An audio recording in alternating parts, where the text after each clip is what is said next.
नमस्कार दोस्तों, स्वागत है आप सभी का एक और नए वीडियो में। मैं निहाल सिंह ठाकुर हमारे प्लेटफॉर्म डीटीएल पर आप सभी का स्वागत करता हूं। इस वीडियो में हम रसिया और पेरू के द्वारा किसी कारणवश कुछ इलाकों में इमरजेंसी डिक्लेयर की गई है, वह कारण क्या क्या है, क्या ऐसी इमरजेंसी अक्सर लगती रहती है क्या, और भी कई सारी इंपॉर्टेंट चीजें आपको यहाँ पर इस वीडियो में देखने को मिलेगी। वीडियो के एंड में आप सभी के लिए क्वेश्चन भी होगा, उस क्वेश्चन को आप सभी आंसर करने की कोशिश करिएगा। चलिए इस टॉपिक को डिस्कस करते हैं। अब इस तरह की हेडलाइंस आपने अलग अलग आर्टिकल्स के रूप में देखी होंगी कि Russia declares emergency after Black Sea oil spill. तो ऑयल स्पिल इसका मेन कारण है कि कुछ इलाकों में क्या हुआ, ऑयल स्पिल्स हुए हैं, उसके कारण वहां पर आसपास के इलाके में इन्वायरमेंटल इमरजेंसी के रूप में ये डिक्लेयर की गई है। रशिया एक कंट्री है और एक पेरू है। रशिया की लोकेशन आप सभी जानते हैं, रशिया और यूक्रेन को न्यूज में होने के कारण अक्सर आप उसको देखते रहते होंगे, लेकिन पेरू थोड़ा सा ऑफ द टॉपिक है। पेरू साउथ अमेरिकन कंट्री है, उसकी लोकेशन क्या है वो भी हम इस वीडियो में देखेंगे। चलिए आगे बढ़ते हैं। सबसे पहले जो आपका ब्लैक सी वाला रीजन है, यानी कि रशिया के द्वारा जो इमरजेंसी डिक्लेयर की गई है, उसकी लोकेशन क्या है थोड़ा सा उसके बारे में जान लेते हैं। तो ये पूरा ब्लैक सी का इलाका है। यहां पर एक रीजन आता है आपका क्रीमिया। ये क्रीमिया पेनिनसुला है, इसके पास यहाँ पर ऑयल स्पिल हुई है, इस वाले रीजन में कहीं हुई होगी, उसके कारण वहां पर इन्वायरमेंटल इमरजेंसी डिक्लेयर की गई है रशिया के द्वारा। ये पूरा रीजन पहले यूक्रेन का हुआ करता था, लेकिन 2014 में रशिया के द्वारा इस एरिया को एनेक्स कर लिया गया था, यानी इस पर अपना कब्जा जमा लिया गया था। उसके बाद ये एक छोटा सा यहाँ पर स्ट्रेट ऑफ कर्च है, ये वाले इलाके में एक छोटी सी स्ट्रेट है, इसमें भी कुछ 8-10 दिन पहले ऑयल स्पिल हुई थी। तो ये लोकेशंस आपके लिए काफी इंपॉर्टेंट है, ये आपको याद रखना है। ये ब्लैक सी है, तो ब्लैक सी वाले रीजन में होने के कारण ये भी इंपॉर्टेंट है। तो आपसे पूछा जा सकता है कि ब्लैक सी की बॉर्डरिंग कंट्रीज कौन कौन सी है। तो सबसे ऊपर आप देखो यूक्रेन, उसके अलावा रोमानिया, बुल्गारिया, उसके अलावा तुर्की, जॉर्जिया और रसिया। ये 6 कंट्रीज है जो ब्लैक सी को बॉर्डर करती है। ऑप्शन में मोल्डोवा भी रहेगा, लेकिन मोल्डोवा एक छोटा सा लैंडलॉक कंट्री है, ये ब्लैक सी को बॉर्डर नहीं करता, ये आपको ध्यान रखना है।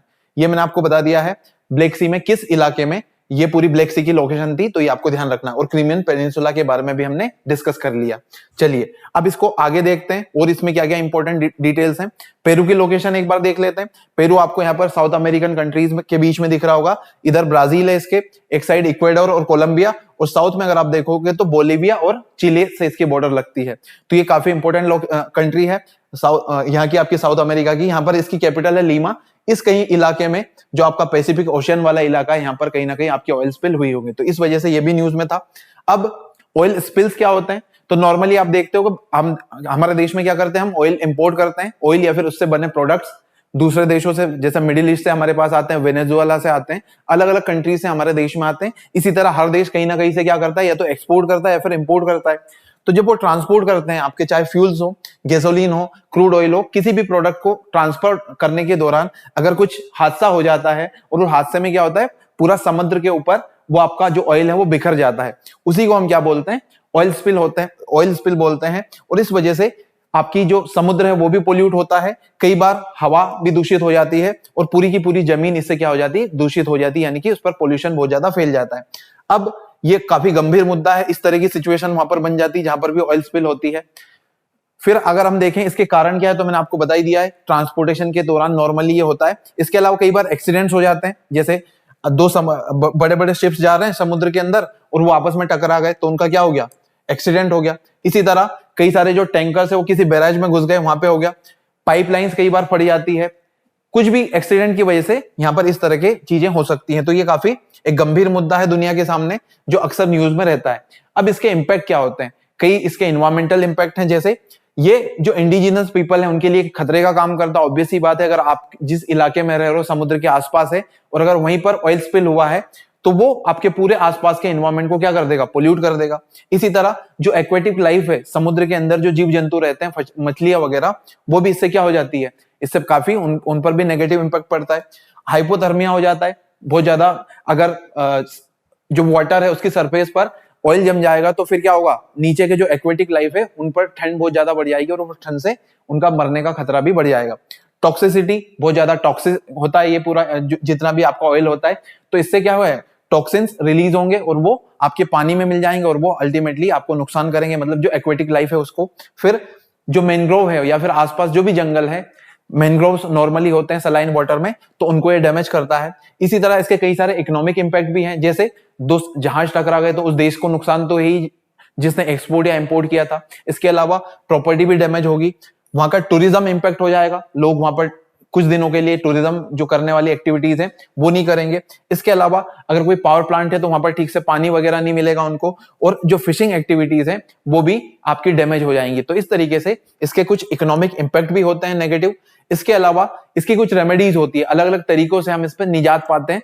नॉर्मली अलग अलग देशों के द्वारा ये तरीके अपनाए जाते हैं ऑयल स्पिल्स को कंट्रोल करने के लिए या फिर इसके जो इफेक्ट्स हैं उनको मिनिमाइज करने के लिए। तो सबसे पहला तरीका होता है बायो रेमेडिएशन। बायो रेमेडिएशन क्या होता है? इसमें एक बैक्टीरिया का यूज किया जाता है जो ऑयल को क्लीन करने में आपकी हेल्प करता है, जो वाटर है उसके सरफेस से। इसके अलावा कई बार कंटेनमेंट बूम्स, यानी कि इस तरीके की वो होते हैं, ऑब्जेक्ट्स होते हैं जिनको समुद्र के ऊपर ऐसे घुमाया जाता है या फिर उसका इस्तेमाल किया जाता है समुद्र जो ऑयल स्पिल है उसको हटाने के लिए। उसके अलावा और कई सारी चीजें होती है, जैसे स्कीमर्स का यूज किया जाता है। ये एक तरीके का डिवाइस होता है जो फिजिकली जो स्पिल्ड ऑयल है उसको सेपरेट करने में मदद करता है पानी से। उसके अलावा कई सारे सॉर्बेंट्स, कुछ अवशोषक तत्व होते हैं जो एब्जॉर्ब करने का काम करते हैं ऑयल को, जैसे जो एश होती है यानी कि जो राख होती है उसका इसमें बहुत ज्यादा इस्तेमाल किया जाता है, वो काफी अच्छा एब्जॉर्बेंट है। उसके अलावा जो डिस्पर्सिंग एजेंट है, कई सारे केमिकल एजेंट्स होते हैं जिनका इस्तेमाल पानी और ऑयल को अलग अलग करने में किया जाता है ताकि पानी पानी अलग हो जाए और ऑयल अलग हो जाए। तो ये भी एक तरीका होता है रेमेडीज में। अब भारत में क्या इससे रिलेटेड कोई कानून है क्या? तो बिल्कुल, अगर हम बोलें कि भारत में इससे रिलेटेड कोई भी कानून नहीं है, ये आप याद रखिए। नॉर्मली एक हमने क्या है, national oil spill disaster contingency plan बनाया था 1996 में, उसी के तहत इसकी कुछ गाइडलाइंस बनाई गई है। नॉर्मली एक कोई भी कानून, एक जो फॉर्मल कानून है, वो इससे लड़ने के लिए हमारे देश में कोई भी ऐसा मैकेनिज्म नहीं है। ये बस एक प्लान था, उसी से हम इसको क्या करते हैं, एक तरीके से ये हमें क्या करता है, एडवाइस करता है ऐसी सिचुएशन में लड़ने के लिए ऑयल स्पिल से।